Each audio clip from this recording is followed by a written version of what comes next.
UP की 9 विधानसभा सीटों पर उपचुनाव हो चुके हैं, लेकिन हार जीत के गणित में राजनीतिक पंडित अभी उलझे हुए हैं। सियासी समीकरण के चलते बीजेपी वोटिंग से पहले जिन सीटों पर अपनी जीत को लेकर आश्वस्त थी, अब उन्हीं सीटों पर उसे हार का खतरा मंडराने लगा है। उपचुनाव में सपा के कब्जे वाली विधानसभा सीटों पर दूसरी अन्य सीटों की तुलना में ज्यादा वोटिंग हुई है और ऐसे में सवाल उठता है कि ज्यादा वोटिंग के बाद भी बीजेपी की सियासी टेंशन क्यों बढ़ गई है और उपचुनाव की सपा दोबारा मांग क्यों कर रही है। नमस्कार, आप देख रहे हैं 4 PM और मैं हूं आपके साथ में शोभित पाठक।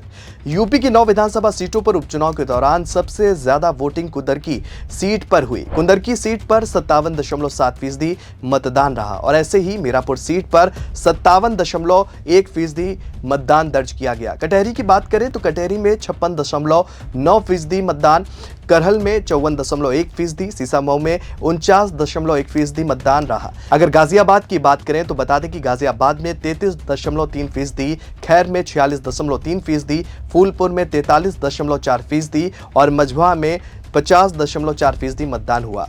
बढ़े हुए मतदान प्रतिशत ने बीजेपी के लिए टेंशन बढ़ा दी है। वहीं सपा नेता राम गोपाल यादव ने यूपी की 4 विधानसभा सीटों पर फिर से उपचुनाव कराने की मांग करके यूपी की राजनीति को गर्म कर दिया है। बता दें कि सपा के राष्ट्रीय महासचिव राम गोपाल यादव ने चुनाव आयोग से मीरापुर, कुंदरकी, सीसामऊ और कटहरी के चुनाव को रद्द करने की मांग की है। राम गोपाल यादव ने ट्वीट कर कहा कि यूपी में संपन्न हुए उपचुनाव समाजवादी पार्टी और संबंधित क्षेत्रों के जिला अधिकारियों और पुलिस अधिकारियों के बीच थे, न कि सपा और बीजेपी के बीच। उन्होंने आगे लिखा, कल यूपी में संपन्न हुए उपचुनाव समाजवादी पार्टी और संबंधित क्षेत्रों के जिला अधिकारियों और पुलिस अधिकारियों के बीच थे, न कि सपा और बीजेपी के बीच। जिस तरह का नंगा नाच कल पुलिस ने उपचुनाव में खासकर मीरापुर, कुंदरकी, सीसामऊ और कटहरी में किया, वो लोकतंत्र के लिए खतरे की घंटी है।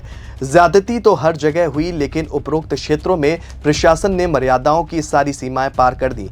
मीरापुर, कुंदरकी, सीसामऊ में मुस्लिम मतदाताओं को बंदूक की नोक पर मत डालने से रोका गया। ये चुनाव रद्द हो और दोबारा चुनाव अर्धसैनिक बलों की देखरेख में होने चाहिए। वहीं चुनाव के ही दिन सपा चीफ अखिलेश यादव ने भी इस तरह का आरोप लगाया था। अखिलेश यादव ने ट्वीट कर कहा था कि मीरापुर के ककरौली थाना क्षेत्र के SHO को चुनाव आयोग तुरंत निलंबित करे, क्योंकि वो रिवॉल्वर से धमकाकर वोटर्स को वोट डालने से रोक रहे हैं। अखिलेश यादव ने दूसरे ट्वीट में कहा कि इब्राहिमपुर में वोट डालने से रोकने के लिए महिलाओं के साथ अभद्र व्यवहार एवं भाषा का प्रयोग करने वाले SHO के खिलाफ तत्काल निलंबन की कार्रवाई हो। फिलहाल सपा के बड़े नेता चुनाव आयोग से दोबारा उपचुनाव कराने की मांग कर रहे हैं और उनका साफ कहना है कि इस चुनाव में धांधली हुई है। उपचुनाव को लेकर आए एग्जिट पोल को भी सपा ने नकार दिया है। एग्जिट पोल में 2 और 7, 3 और 6 का अनुमान जताया गया है।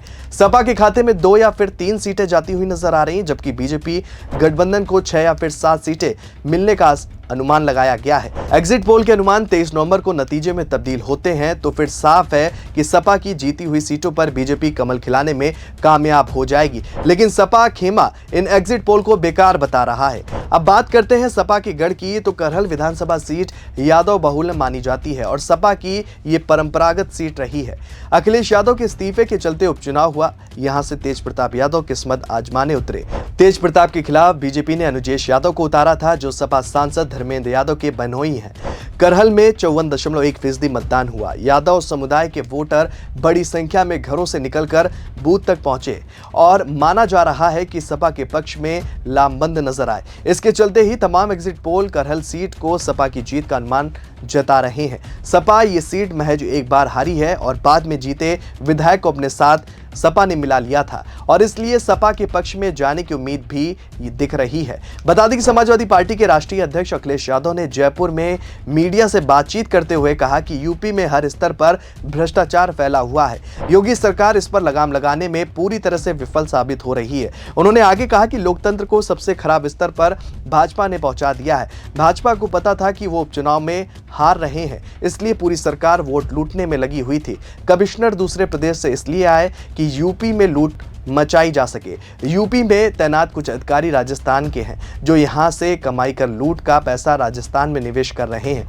ऐसे अधिकारियों के बारे में सबको पता है और समय आने पर सबका हिसाब होगा। जो यूपी में हुआ, भारतीय जनता पार्टी ने वोट की लूट की। ये लोग हर चुनाव में कुछ ना कुछ लूट तंत्र अपनाते हैं और क्या कुछ कहना है अखिलेश यादव का, ये भी आपको सुनाते हैं। इस खुलासे से ज्यादा हमारे लिए ये खुलासे का झगड़ा चलता रहेगा, वो तो चलेगा झगड़ा लंबा बड़ा और लंबे समय तक झगड़ा चलेगा, वो अलग जगह है। लेकिन जो यूपी में हुआ, भारतीय जनता पार्टी ने वोट की लूट की, वो हर चुनाव खोट से जीतना चाहते हैं। हर चुनाव में कुछ न कुछ लूट तंत्र अपनाते हैं। कोई कल्पना कर सकता है कि पुलिस प्रशासन सरकार जिसकी जिम्मेदारी ये होती है कि वोट ज्यादा पड़े, और आप सब जानते होंगे जब कभी चुनाव होता है इलेक्शन कमीशन ये कोशिश करता है कि ज्यादा से ज्यादा वोट निकले, ज्यादा से ज्यादा लोग वोट डाल करके जाएं। पहली बार आपने देखा होगा कोई चैनल ऐसा नहीं है जिसने अपने कैमरे के माध्यम से ये न देखा हो कि पुलिस प्रशासन और अधिकारी सब लगे हुए थे कि वोट ना निकल पाए। क्या आप सोच सकते हैं कि मुसलमान अगर आप हैं, आप वोट डालने नहीं जा सकते। आप समाजवादी पार्टी के पिछड़े हैं तो वोट डालने नहीं जा सकते। समाजवादी पार्टी के आप दलित हैं तो वोट डालने नहीं जा सकते। आदिवासी अगर आप हैं तो वोट डालने नहीं जा सकते। महिलाएं हैं अगर आप, तो आप वोट डालने नहीं जा सकते। ये नए तरह का जो लोकतंत्र है, ये सबसे बड़ा खतरा पैदा हुआ है बीजेपी की सरकार में। उन्होंने आगे कहा कि यूपी का चुनाव आप सबने देखा, ऐसा चुनाव किसी ने नहीं देखा होगा जैसा चुनाव हुआ। भारतीय जनता पार्टी की घबराहट ये है कि वो 9 की 9 सीटें हार रही है और उसी का परिणाम है उन्होंने वोट को लूटा, दबाव बनाया और प्रशासन को लगा दिया। सबसे ज्यादा अधर्मी अगर कोई है तो भारतीय जनता पार्टी है। उन्होंने कहा कि क्या महिलाओं को आप रोकोगे वोट डालने से? मैं अपनी बहादुर माताओं बहनों को बधाई देना चाहता हूं कि उन्होंने साहस दिखाया और वो रिवॉल्वर और इंस्पेक्टर से डरे नहीं। पिस्टल जो दिखाई पुलिस ने, क्या महिलाओं को आप रोकोगे वोट डालने के लिए? मैं उन बहादुर अपनी माताओं को बहनों को मैं बधाई देना चाहता हूं। उन्होंने वो साहस दिखाया, वो रिवॉल्वर, वो गोली, और इंस्पेक्टर से नहीं डरे। वो इंस्पेक्टर ऐसा है जो अभी कुछ दिन पहले रिश्वत ली थी उसने, और रिश्वत में 1 लाख रुपए वापस करे गए थे। 1 लाख रुपए वापस हुए रिश्वत में। अभी सुनने में आए कुछ पुलिस वाले राजस्थान में पकड़े गए, यूपी पुलिस वाले, आपको ज्यादा जानकारी होगी। अच्छा ये बताइए, आप खुद देख रहे, कैमरा झूठ नहीं बोल सकता है। आप हम इंसान हैं, हम पे और आप पे दबाव हो सकता है, लेकिन जब आपका कैमरा देखेगा तो वो सच दिखाएगा। तो कैमरा तो नहीं झूठ बोल सकता। उन्होंने ये भी कहा कि भाजपा धर्म के रास्ते पर नहीं चलती है, धर्म का रास्ता न्याय का रास्ता है।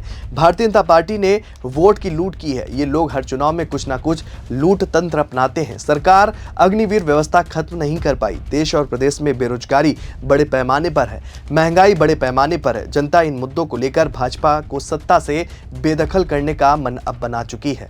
आप अग्निवीर व्यवस्था खत्म नहीं कर पाए, बेरोजगारी बड़े पैमाने पर है, महंगाई बड़े पैमाने पर है। कोई वस्त्र से योगी नहीं बन जाता, विचार से बनता है। और क्या कुछ कहना है अखिलेश यादव का, ये भी जरा सुनिए।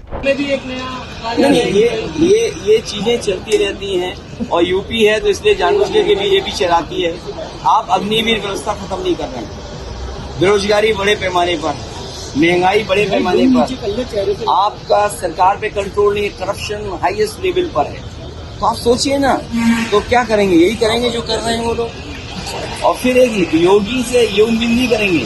कोई वस्त्र से योगी थोड़ी हो जाता, विचार से बनता है। फिलहाल उपचुनाव में कौन बाजी मारेगा ये साफ हो जाएगा। राजनीतिक पंडित अपनी अपनी भविष्यवाणी कर रहे हैं, लेकिन एक बात तो साफ है कि उपचुनाव में सपा अपने वर्चस्व को बढ़ाना चाहती है। वहीं बीजेपी ज्यादा से ज्यादा सीटों पर जीत दर्ज कर लोकसभा चुनाव में खराब प्रदर्शन को अच्छा करना चाहती है, ताकि लोगों के बीच अपने विश्वास को फिर से बढ़ा सके। अब देखने वाली बात यह होगी कि यूपी की जनता किस पर भरोसा करती है। इस खबर में फिलहाल इतना ही। ऐसी तमाम राजनीतिक खबरों के लिए बने रहिए और देखते रहिए 4 PM न्यूज नेटवर्क। धन्यवाद।